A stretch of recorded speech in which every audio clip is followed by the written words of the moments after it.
Hello and welcome to the garden. Today I'm going to be taking you on a September garden tour.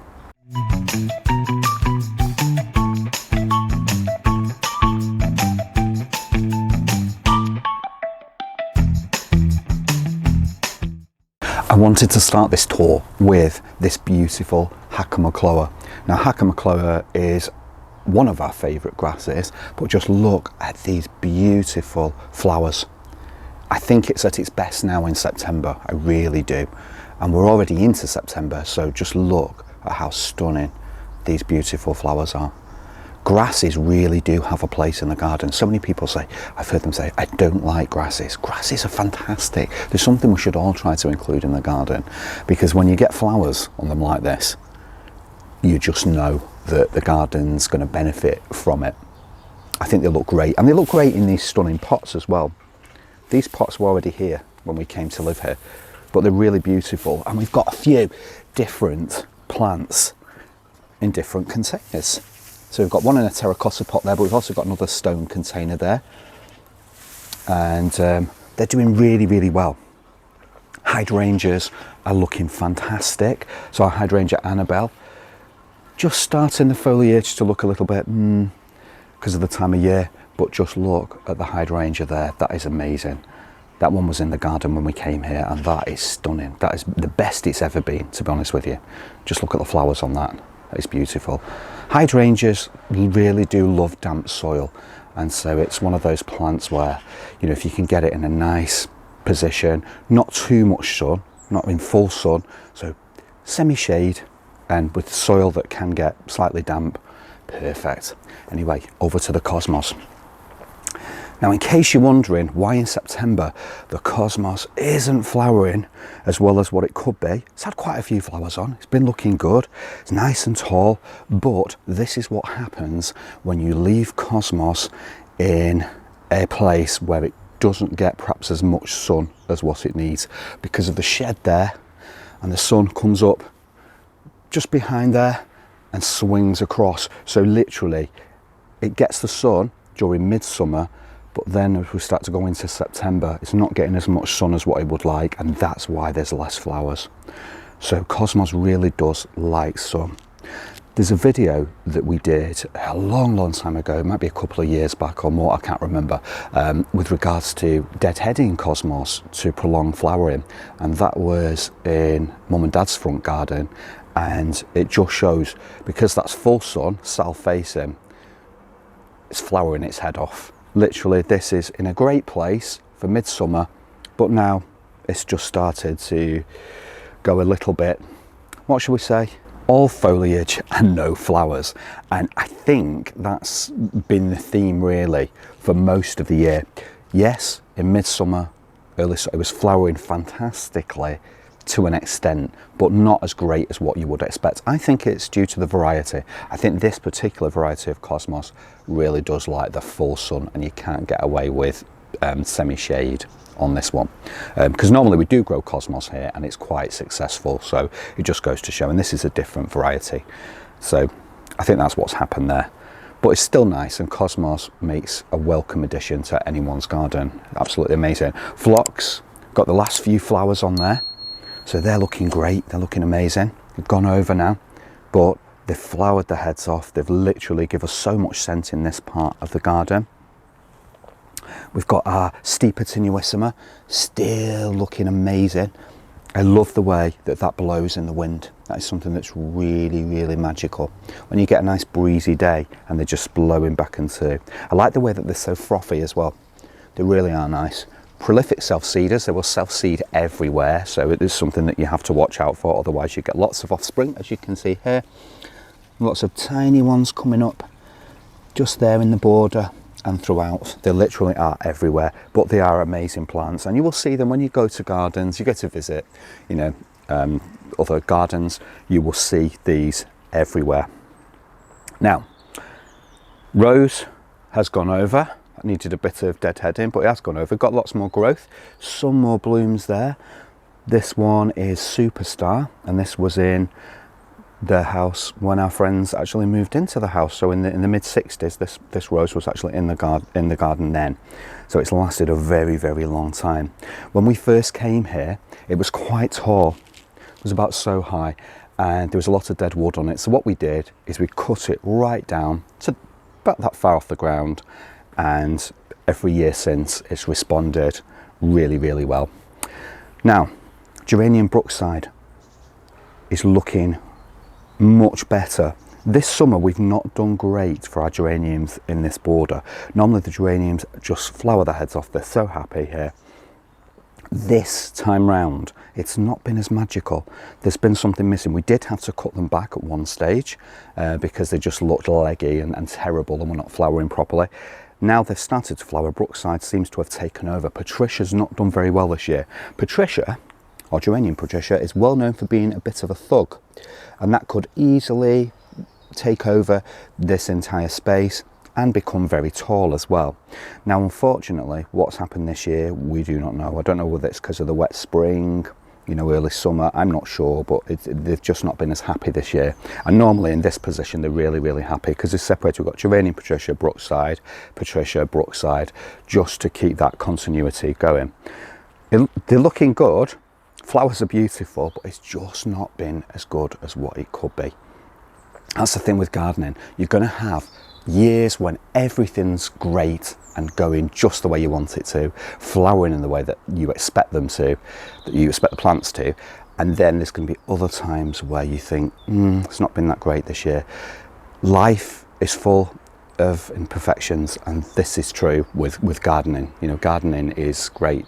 Really, the miracle is that the plants are here, the plants are growing. You know, you plant your seed, you water it, you give it light, it germinates, seed germinates, you've got the growth. That's what it's all about. It's just about the, you know, you have a leap of faith, and eventually, hopefully, that pays off. Sometimes it doesn't, and it's the same with life, really. So we've got an aster over there doing really well. 2 asters in 2 pots. Now this one is Aster Twilight, really beautiful variety, absolutely loved by the bees. They really do love their asters, and this one is no exception. Very beautiful. I like the foliage on this one. It's slightly different to your more traditional asters, but I think this is one that we really, really like. We were having issues with slugs with it. So they're in the containers, they're quite happy there. We have got some in the garden as well, but they're doing really well. Also, there's lots of plants on the stand, as you can see. We've got lots of penstemons over there, and so many other plants on there that are ready for next year, really. They'll go into the garden next year. There's going to be lots of interesting developments in the garden over the coming year. So, but stay posted for that. We'll talk more about that on another video. Now, let's go on to calendulas. The calendulas that we have here, as you can probably remember from the last tour, were doing amazingly. Now, as you've noticed, because of the light, because of the change in the weather, the cold nights, they've started to become, the flowers, I should say, have become smaller. Blooms are smaller, and you can just tell that we're getting to that stage now, even though there's lots of flowers ready to pop open, and we have been deadheading up until now. What's going to happen is we're going to leave the flowers on and collect seed from these so that we can grow them again next year. And it's the same with the sweet peas. I mean, you look behind me, you think we're well into September now, but we are letting them go to seed. We're letting these seed pods form because we want some fantastic seeds for next year. And if we start deadheading this now, you're not going to get that many more flowers on these plants, but also you're going to end up with a situation where, and I've done this before, I remember years and years ago in Sheffield, I did something I thought I was being quite clever. We'd had a warm spell, and I thought, I'm going to keep deadheading these because we're going to get more and more and more and more. And I was quite greedy, and I ended up with no seed whatsoever because basically the weather changed, and if I remember correctly, we just ended up with no seed, so we had to buy in seed next year. This way, we've got all our seed already here, stored. We'll collect that, store it in the correct way, and we've got seed for next year. And these have been amazing. This has been the best year yet for sweet peas because they've loved the damp weather that we've been having over the spring and summer. So it's absolutely been perfect. Obviously you need to water them well as well on dry days. Tomatoes, we have had an issue with tomato blight. Literally, blight's been an issue. And I think what's been going on, we both think this, is because of the runoff from the fence. So when you've got heavy rain, it's hitting the fence, running off, and literally you're ending up with it on the tomatoes, and it's just not, they've not appreciated it. Tomatoes need to be watered. They do not like to be dry, but at the same time, they do not like to be swimming in water as well. And obviously when it rains, because of the runoff from the fence. So, but it's the sunniest part of the garden. So in many ways, it's the best place to grow them in that way, because you get the sun on this fence for most of the day. It's not on there yet because it's morning, it's early morning, but you'll have the sun for the rest of the day on here till it sets. But unfortunately the tomatoes are just not feeling the love with regards to the rain. So, you know, we've done well though. We've got lots of tomatoes on here. So these ones have not been affected by the blight, simply because they're protected in so many ways by the sweet peas. The sweet peas being here so close to the fence have protected the tomatoes. But what we did have is, sorry, my wire's getting caught. We did have two containers, one here and one further along, that had tomatoes in. So I had one here, one over there, and what's happened is that's where the runoff has affected them. It's not affected these. These have been fine and free from blight, and there's different varieties in here, so it just shows you that that really is the issue. Because these tomatoes are just, if you come back, they're just looking stunning. Look at that. And we will be able to get those ripened up. Hopefully. And you know, at the end of the day, you can bring them into the house as well. Once we get them a little bit more riper, we'll bring them in, and we just need a few more nice days and bring them in, place them in our little bowl that we have for fruit. So we'll place our tomatoes in there, and what we do is place some bananas over the top, and that really does help with the ripening process. So just place the bananas on top and just leave them there, and they will ripen up eventually. So yeah, we're doing great. Oh, look at these ones. That's fantastic. Look at this. Look. So these are getting there. We've done really well, they're laden, but at the end of the day, you know, please think on about advice. If you're going to put a container in, which we're fine doing it like this with the sweet peas because they need the water, taking the brunt of the rainfall. But if it's one of those situations where you put the container in the garden and you put it right up to this fence here and you've got tomatoes in it, the runoff is going to cause issues. Right, so let's have a look what's going on here. Right, okay. Now, tree's looking great. This year, I think I might leave it on a bit longer, the tree tie. So we've got like a rubber tie there and a stake. But Ben's tree can now literally run free, I think. I think it's time now to take the stake away, take the support away. The roots really should be, well, will be strong enough by now to hold the tree in the wind. So when we've got the breeze, we've got the forces against the tree.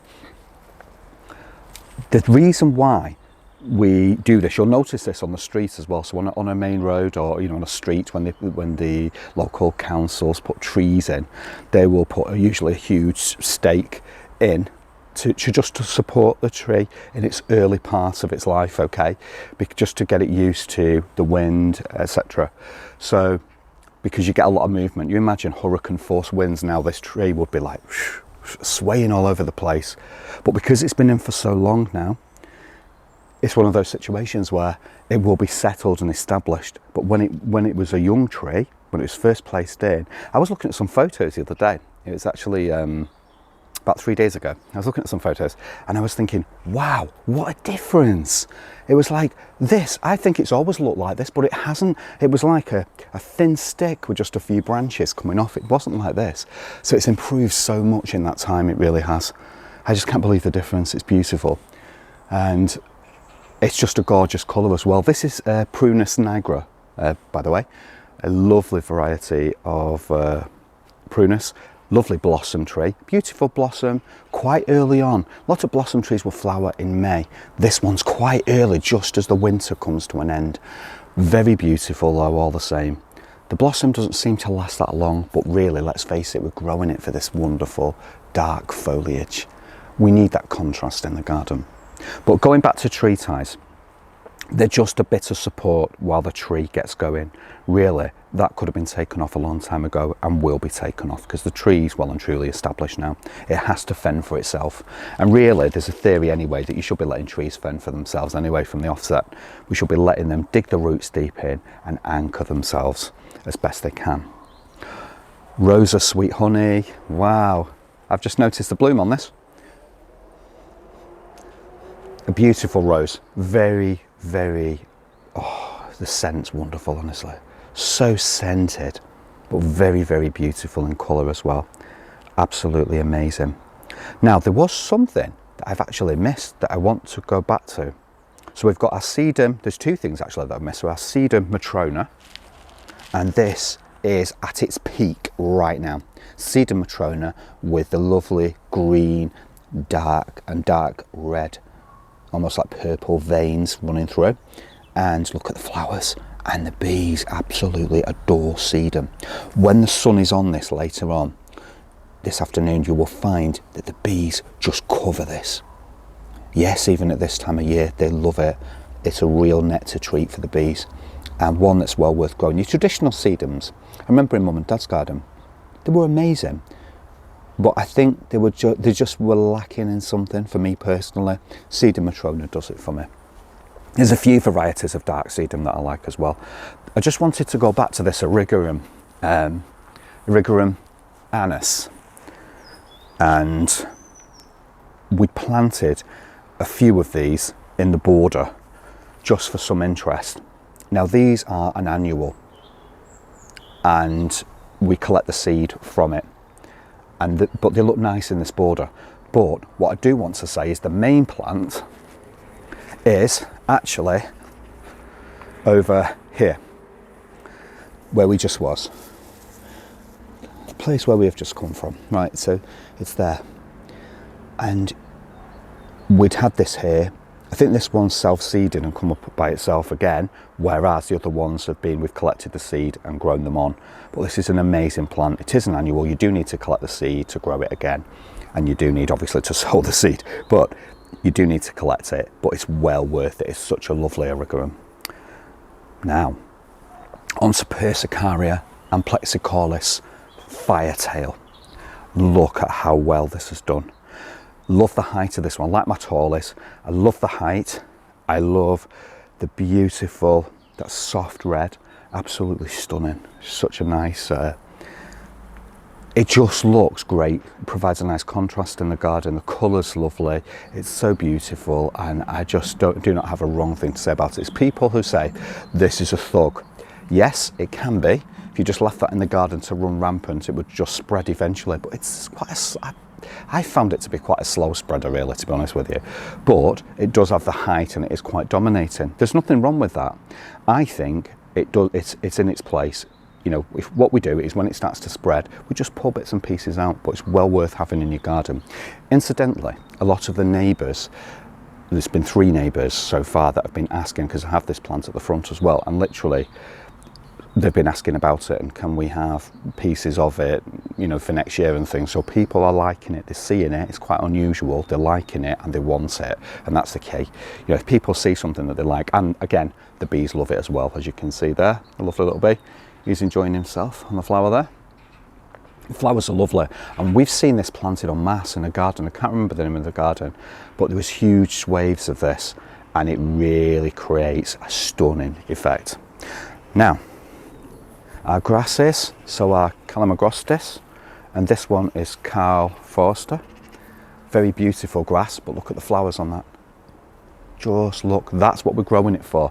We're growing it for the grass itself, for the height, and it can get much taller than this as well. This has been moved. It was further back before and being hidden, but just look at the flowers. And you imagine that a bit taller against the blue of the sky. It's that lovely creamy white with the blue of the sky. Absolutely amazing. Oh, our Eupatorium. He's come back, literally. He was ravaged by slugs for the early part of the year, but look at him now. He's truly come into his own, literally. He really has. He just needed a bit of TLC, that's all. A bit of tender loving care, that's all he needed. And he's so happy. Eupatoriums are truly stunning plants. They do like moisture. This part of the garden can get a little dry, so I do have to water. It's one of those things, if it was a heat wave, you would have to keep an eye on this dude, because I'll tell you now, he'll be wilting, he'll be all over the place, he'll be just like, unhappy, I'm just going to sulk, and he will do. He'll be just a shadow of his former self, literally. And I just think that I love the colour with the greens, and the greens of the magnolia, the greens of the foliage, and actually with the grasses next to him as well. I think it's lovely. Grasses will be better next year. This year, because they've been moved, they have been a little bit all over the place, but they will come back. We also have aster in containers here. So what we've done is just added to the border. Got some big container going on there. We've got two other smaller containers, and we've just put the aster in. And this one is a variety called Little Carlow, and it was ravaged by the slugs. We had to do some emergency work on this. We had to dig it out, literally put it into containers and grow it on, because we were not going to get anywhere. We wouldn't have anywhere near the beauty of this. And incidentally, Little Carlow is not little. It can grow so high, so far up the fence. Honestly, it really can, once it's established and if it's happy and not being ravaged by slugs. Now, we had to do that, and that's the reason why these beautiful buds are they're burgeoning at the minute, they're about to burst open. Now, if we hadn't taken this out, we would just have a little flat plant against the ground with a few possible, well, probably there'd be nothing left of it actually, but we might have a few flowers on there. But because they're in containers, they're safer. We waited till we'd grown them on, till they were sizable clumps, in order for them not to be affected as much by the slugs, and then place the containers into the border. And that's a way of sort of creating an effect without actually planting anything into the ground. Because to look at this, you would think, as I would, I had to think for a minute, did we plant these or did we not? No, they're actually in containers, but you can't tell that. You can place them where you want them to be. So because I've got a gap here, I could place another lichness in here in a container, and it will look a similar height, perhaps even taller, and it will just create the effect that you're looking for without having to put things into the ground at this time of year. It's really great, honestly. It's a great way of doing things. You can do it with bulbs as well, you know, with your bulbs in a border. With your tulips, for instance, you can place those into a border in spring. There's all kinds of things that you can do. Everything's in containers, but nobody needs to know that. Nobody needs to know.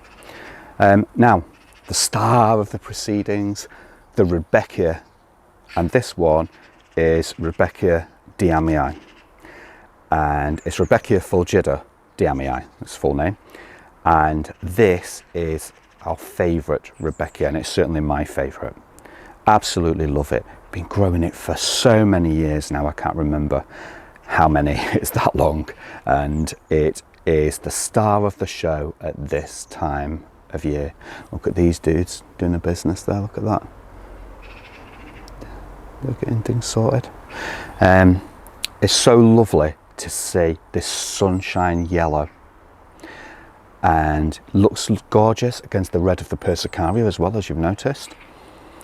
And I just think it's one of those things. This red, it was more red before the Persicaria, by the way. It does fade to this almost pink colour, but that's nice. We like that. That's good. But the Rudbeckia, you can't beat it.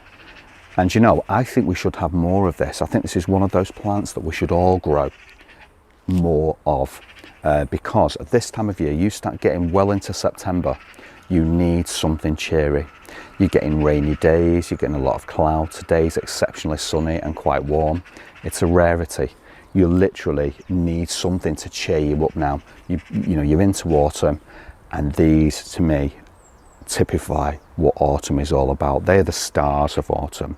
Rudbeckia. If you've not grown it before, give it a go.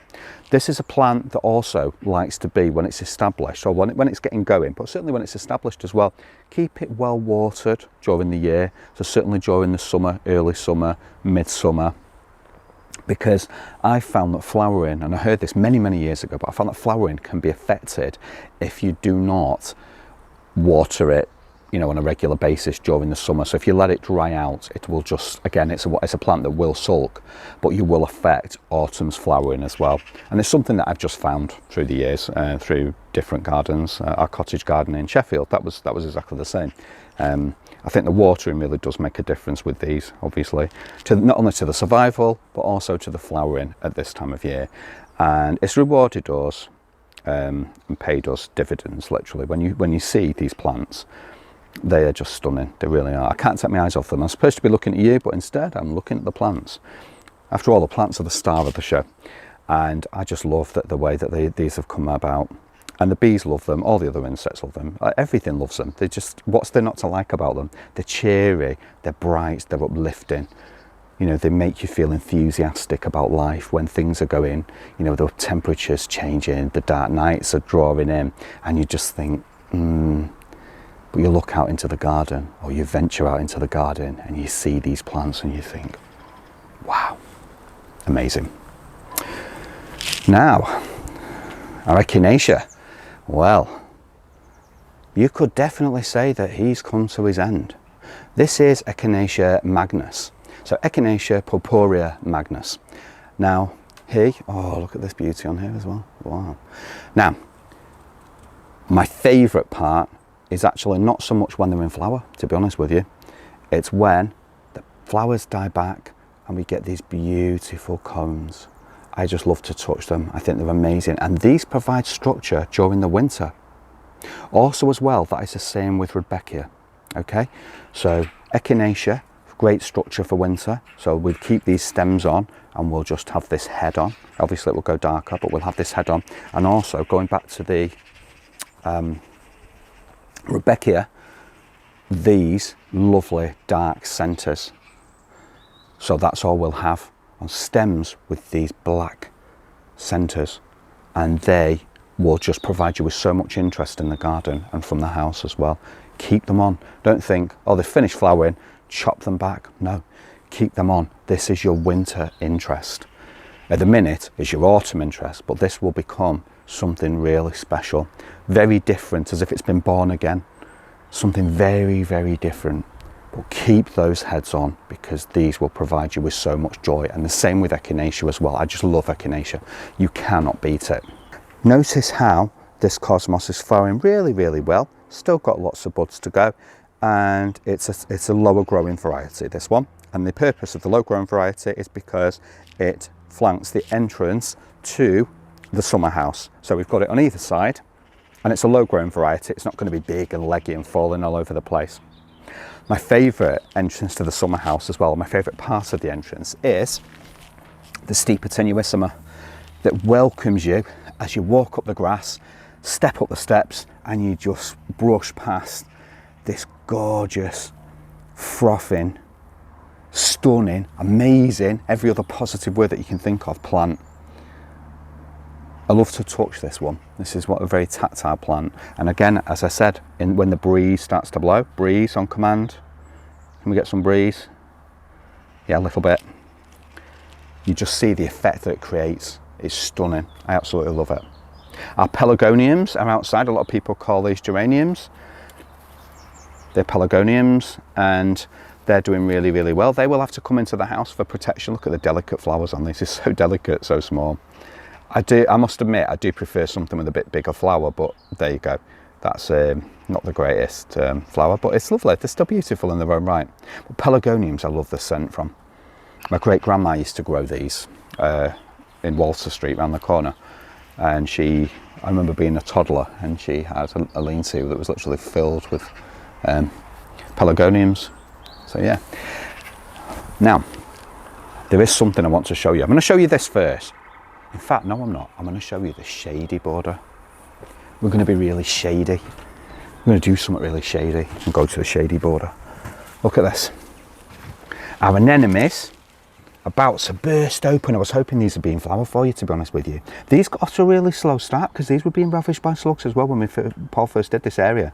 But look how wonderful it's become. We've got a hydrangea in there. Oh my goodness, there's so much going on. We've even got a foxglove. So digitalis is flowering. Last few flowers on digitalis, I've only just noticed that. That's unusual for September. My goodness. Wow. We've got some fuchsia in here as well. Oh, there's all kinds of stuff in here. We've got this one as well, our trusty favourite. I'll still be there. But these anemones, they will get a bit taller, but I'm going to love the flowers when they come out. Absolutely love it. Now we've got Persicaria here as well. Just look at this one for Persicaria. If you thought you'd seen everything there was to Persicaria, amplexicaulis, Firetail, now we've got a whole other Persicaria. This Persicaria, it's a variety called Red Dragon, and just look, you can see why. Look at that red running through the leaves, through the stems, and these gorgeous, delicate white flowers as well. This is a really lovely one. So lovely, and it goes behind the buddleia here as well. Look, that's lovely. As I say, sorry, this has all been planted this year by Paul, but look how wonderful it's coming already. It's just a little shady area that there was nothing going on in, and there was just loads of geranium, and I just think it just needed something doing, and this is going to be something really magical, certainly next year, but this year it is already. Our Erigeron Cavenskianus, and this one is absolutely gorgeous, and it's a good trailer as well, so it really will do that for you. It will literally trail all over the place. This is perennial, this one, and it will keep coming up obviously because it's perennial year after year for you, so you don't have to collect the seed on this one. Or you can collect the seed and grow it on, but I'm just saying you don't have to. If you're happy with where the plants are, you can just leave them and let them do the thing, and they will come up year after year. Our buddleia, been fantastic. Lovely white flower there. It's looking good. Everything's looking good. Phlox, bright eyes. Oh, this is Erigeron Cavenskianus, and this one is a variety called Lavender Lady. Lavender Lady because look at the lavender colour on the flowers. Very different to the white Erigeron there. So we've got the white and we've got the Lavender Lady. Lovely variety. Quite a new one on us, this one. So give that one a go as well. Again, starting to establish. Takes a while once you put it in. It doesn't really do very much, but then it starts to establish. And we've had this in gardens before, so we know the score. Now, this one is Phlox paniculata Bright Eyes. Bright Eyes is still flowering for me, which is great. It's actually my favourite of my, I have two favourites, but it's one of my favourites, and it's a beautiful variety called Bright Eyes. Absolutely gorgeous scent comes from it, and I just love phloxes in general, and have really gone on to dahlias. We've done well for dahlias this year, especially at the front of the house. Front of the house we've been doing really well. And sorry, the cameraman just nearly fell in. Look, that's amazing. I love it. These are grown from seed. It's antirrhinum, and it's a variety called Lucky Lips. Really nice one. It's a lovely one. Nice to be in a pot there like that. I'm going to close this door for a second because what I want to show you is our wild strawberries, our alpine strawberries. Some strawberries on there for us to enjoy. Some flowers are actually turning to, going to turn into strawberries for us, but I think we've done really well with that this year. Again, keep feeding it. Yeah, that's one of the things through the summer. If you want your alpine strawberries or your strawberries to keep fruit, you need to keep feeding them. You need to keep giving them the nutrients, otherwise they just fizzle out literally. The same with the alpines as well. Doing really well behind there. Yeah, it's all looking good. What I am going to move on to is Phlox David, Phlox paniculata David, and this one we've grown for years and years and years, and it's a lovely scent and great foliage. Very different foliage, I think, to, well, not very different. I think it's much lighter. I think the foliage is quite green. It's sort of like a green kind of thing, not just a average phlox foliage. And I think it's one that stands up to the slugs. It really does. We grow everything in the garden to try and stand up to the slugs, and our phloxes are, you know, with the exception of Bright Eyes, which we can't grow in the garden because it does get ravaged. These phloxes, they're just in the borders, and you can split them, you know, you can divide them, place them back into the ground, and they will come up, they will do the thing, and the slugs will not bother with them. And even if they do, it's only slightly. We've still got some flowers on our Crocosmia Babylon. They're just going over now, but that's nice. That's been flowering throughout the entire time. Cosmea Babylon. If you've not grown that one, give it a go. Liquularia, obviously, well and truly over with. Liquularia likes the damp. That will be suitable next to a, you know, in a boggy area. That definitely lovely yellow flowers during the summer, and during the winter, not really much to look at. It's one of those plants that, yeah, it's not the greatest, is it really? But great when it's in flower, and great when it's there in the garden during its season. We all have a time, and the time for Liquularia is, as you can see, well and truly over. You just have to look at the foliage for that. Phlox paniculata Spatsommer, so Spatsommer, and my second favourite, simply because I like its height, because it's tall. I love the tall aspect of this. I also like the fact the scent is a very, very pleasing scent, very strong, and also it well and truly stands up to slugs. So there you go, what more can you ask for? You know, you want plants that go into the garden that serve the purpose. Do not do, I mean, we've all done this in the early days. We did this, you know, we created a cottage garden from scratch, and we were quite young, and we were there and we were buying all these plants. And even though we'd both been gardening since childhood, so, you know, both since being little, literally gardening, there's still a lot to learn. And we bought everything we saw that we thought, oh, we like this, we're going to try, and you know, and it just doesn't work. Really need to plan your garden. If your garden is north facing, you're not going to grow successfully plants that are perhaps better suited to a south facing aspect, so full sun. It's not going to happen, with the exception, to be honest with you, because in our courtyard garden, what we did there was something quite special, because we had a huge extension, a double extension next to us on the south facing aspect. So literally we didn't get much sun, yet we were still able to grow a lot of the things that we enjoy. It says something. I think it's to do with the love that you put into it as well. But at the end of the day, the plants will tell you where they happen. There's no point in spending thousands of pounds on plants, hundreds, thousands of pounds on plants if they're not happy, because you're just wasting your money. You may as well just get your money and just throw it into thin air. You know, it's not worth it. Now, geranium's doing well underneath there. That's always happy. That's just a good do. It's just ground cover really. But when we go on to this, I'm looking forward to this beauty next year. These can be taken back actually now. This is my lovely favourite geranium, which is Splish Splash. Okay, geranium Splish Splash, also known as painter's palette. But these are starting to bug me, so I'm going to take them off and just leave the lovely foliage there. And they're called painter's palette because it's literally like flecks of blue on a white background, so as if the artist has got a canvas and flecked some of the paint against the white background. Really beautiful one, and actually my favourite. Again, it's an Aster Twilight. Very, very beautiful. These are just going over now. Some have just come out. Very, very beautiful. Our penstemons have done so well. And look at our grasses. I only just noticed this. It's starting to flower. I can't believe this. This is Pennisetum Hameln. And so Pennisetum Hameln. And literally the flowers are quite different, quite unique, but very beautiful. It's the first time it's flowered this year. It did flower last year, but it's the first time for this year. And they are beautiful. And we've got another plant there as well. We've got our Diacia Emma. It's a variety called Emma here. Lovely Diacia. Gorgeous flowers. That's been flowering for a long, long time. As you can see, it's going over for the most part, but look at the flowers that are still there. And we're well into September. A real treat for me though, that I've noticed. So, our Primula viris. Beautiful Primula viris there. Oh, that is so lovely. And to see it flowering now in September, right here. I've not had to wait till spring for it. I can see it now, here and now. And these seeds are probably all gone over. Yeah, they've all been dispersed a long time ago. There's a few stray seeds in there. Oh, look at that. They will flower. They will, sorry, grow for next year.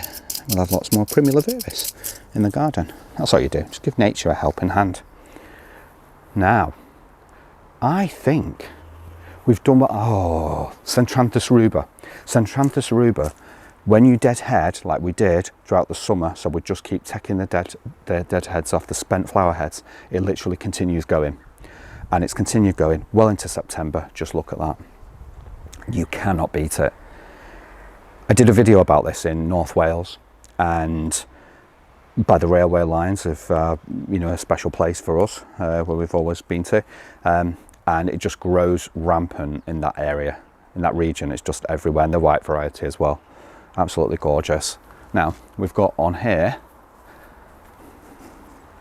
this lovely dahlia. Now, dahlias are something I've really gotten into, and this one's a special dahlia because it was in a very special garden at RHS Tatton this year. I wonder which garden it could have been, but it was there at RHS Tatton with lots and lots of people walking around the garden looking at it, and now it's here in this garden. Spider's trying to capture me. Right, so it's here in this garden to be enjoyed in a lovely terracotta pot, but that's a very famous Tatton garden this year, that plant. Now, as with the rest of them actually, apart from this one, this zinnia did not come from Tatton. This has been grown from seed and here at the house. And just look, I always say this, I like red. Red's my favourite colour, and this does it for me. It really does. Not so much when it's faded like that and it's going over. You just think, yeah, that's the end. But when you see that lovely red there like that, you just think, wow. I do absolutely love red. I love so many different colours, but red is my favourite colour. I think it sums up my personality. I always say this, I know. I have to get that one in all the time. Vibrant, enthusiastic, loving life, and this plant loves life. Now, it's provided us with so much joy. Now, we will definitely be growing this again next year because it's been so lovely and it's just such a pleasure to look out at. But apart from that one, the other 3 plants on this table that we've got are all from that very special, famous garden last year, from inside the garden itself. And they are lovely. They provided us with so much joy over the summer. And nice to have on the table. Yes, the table is actually, it's an IKEA table. You can get this table from IKEA, table and 2 chairs. And we had this in Manchester on our balcony. So when we lived in Manchester, we had an apartment, and we had a balcony, and we used to have this outside, and it was lovely. We'd have containers outside. You can probably see some of the videos. If you go back over our old videos, you can see where we lived. And literally, we've been, since coming here, this has been painted a couple of times, I think maybe 2 times, and it is in need of a paint again. It's going to last. It's been looked after. It's going to last a few more years. We'll paint it again. But what I'm saying is, yeah, it's nice to have a cup of tea and sit out in the garden, have a coffee, you know, and something to eat. You know, food's my favourite thing as well, apart from red. And literally, you know, it's nice to sit out in the garden, but at the same time, I want to see some plants. So I can fit my cup of tea there or coffee, but I can also see the plants and enjoy. And it's an extra space, because if you put these on the ground, they'd have been obliterated by slugs. They really would. So literally, the best thing to do is to have plants on tables like this. Just raise them up. That's all you do. You just raise the plants up, and then the slugs can't get at them. They're not going to get through all this anyway. All this, climb up all this metal. They're not going to like it. So really, it's the perfect table for growing plants on. To be honest with you, if they wanted to, yes, they could get up our friend here, but they've not done so far, and that's all that matters. So let's go on. Rosa Super Dorothy. Now, she's been cut back. She's done a flowering. She's a rambler. So really, she's getting ready now. She's conserving energy, ready. She might have a bit more growth on. She started to sprout some more growth. She's got a few stems coming about, but at the end of the day, she'll be fine now till next year. Lovely pink flowers. Rosa Super Dorothy, not great for scent, but fantastic to look at when she's flowering. Geranium Jean Amour. So Jean Amour is absolutely stunning. A lovely, low-growing geranium with the most gorgeous pink flowers. A nice spreader as well, so it's good to meander among other plants. And Persicaria, if you're looking for a low-growing Persicaria, Persicaria Superba. These stems look great when it's in flower, and also as the flowers go over as well, when they turn that lovely brown, that autumnal lovely colour. And my Euphorbia there. Miner's Merlot, absolutely amazing. I love euphorbias, absolutely love euphorbias. You cannot beat them. They're such amazing plants. Our Thrift getting ready for next year. So he's finished now. He's had his last few flowers. They've just gone over. So our Miria, that's getting ready for next year. And I think I've basically shown you around the garden. I am more than happy with that. I hope that you are too. I hope you've enjoyed your time with me today in the garden. And I'm getting closer to the cameraman. The cameraman's getting further away from me. So yeah. Now, thank you so much for watching. I hope you've enjoyed the video. Please click the like button. Also subscribe. It's totally free to subscribe. You don't have to pay anything. Please also take a look at our merchandise. We've got lots of hoodies, Mad About Gardening hoodies, t-shirts, water bottles. There's lots of things on there, so please take a look. Also, please feel free to share our videos on social media as well. That's very much appreciated to get our message out there and our passion for gardening. Thank you for watching, and we'll definitely see you on the next one. See you soon.